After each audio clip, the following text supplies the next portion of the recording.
Hello friends, in the today's session we are going to see the topic information security principles. Myself Swati Khokle. So let's start with the contents. The principles of information security is having the six main principles: confidentiality, integrity, availability, authenticity, accountability and non-repudiation. Information security is the practice of preventing unauthorized access, use, disclosure, modification, inspection, recording, or destruction of information. Information can take many forms, such as electrical and the physical. So let's start with the first principle, that is the confidentiality. The aim of confidentiality is to ensure that information is hidden from people unauthorized to access it. The confidentiality ensures that information should solely be viewed by the people with appropriate or correct privileges. The science used to ensure data confidentiality is cryptography, which involves encryption and decryption methods. So let's see the example of confidentiality. Suppose there is a one client who wants to send the information that our company is going to make 10% loss in this particular year, so that as it is message should be reached to the receiver. But if there is any third person who is unauthorized, who is trying to look the information, then there is a loss of confidentiality, we can say that. So the confidentiality means there should not be any third person who can view or access the data. Next is the integrity. Integrity refers to the nature of the secure information itself. Data should be accurate, up to date, and trustworthy in service a business provides. Only authorized person or the employees should make the alteration to the data. In addition, if mistake was made during an edit, there should be a fail-safe measure to reverse the damage. All information technology is vulnerable to human error, which is perfectly natural. Therefore, businesses need policies in a place to protect the information securely. So data integrity means maintaining and assuring the accuracy and completeness of data over its life cycle. This means that data cannot be modified in unauthorized or undetected manner.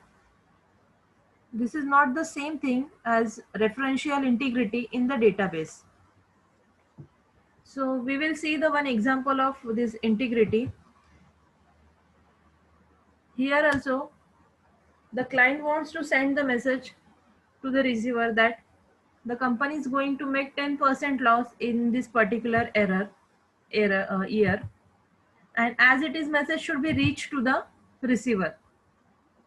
But there is a third person or the unauthorized person or the attacker who will make the changes in the message. Suppose he makes the changes like uh, instead of 10% he can make it as a 0%. So here the loss of message integrity should be there. Third, we are having availability. The principle of availability states that the information should be available to the authorized user at all the times. Suppose there is a client A who is going to access the data from the B. So both the system should be available to each other 24/7. But if there is any third person that is unauthorized, or the we can say that attacker who is blocking the path between A to B, so there is a loss of availability, we can say that. Next we are having the concept of authenticity. Authenticity of information is the quality or state of being genuine or original rather than reproduction or the fabrication. Authenticity is used to make sure that you really communicate with the partner you want to. Suppose whenever we are accessing any account, so we have to enter the username and password, then we will receive one-time password on the mobile. Whenever we are entering that OTP, then access is given to us. So this is how one can achieve the authenticity. Next, we are having principal accountability. Accountability is an essential part of information security plan. The phrase means that every individual who works with an information system should have a specific responsibilities for information assurance. The tasks for which an individual is responsible are part of overall information security plan and can be easily or readily measurable by a person who has manageable responsibilities for information assurance. One example would be policy statement that all employees must avoid installing outside software on company owned infrastructure. The person in charge of information security should perform periodic checks to be certain that the policy is being followed. The individual must be aware of what is expected of them and guide continual improvement. Next, we are having non-repudiation.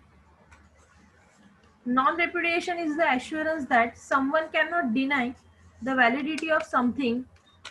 Non-repudiation is a legal concept that is widely used in information security and refers to a service which provides proof of the origin of data and the integrity of the data.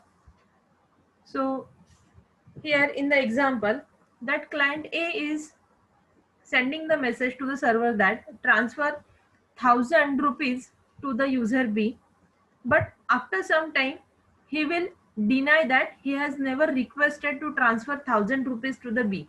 So this concept is called as the repudiation, and to avoid this we are having the non-repudiation.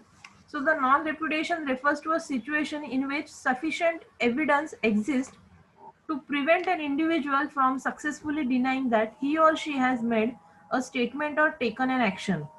So for that, for the non-repudiation purpose, we are having the system or the network logs.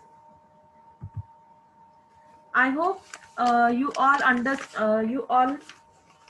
understand the concept of principles of information security, and I hope you will like the video.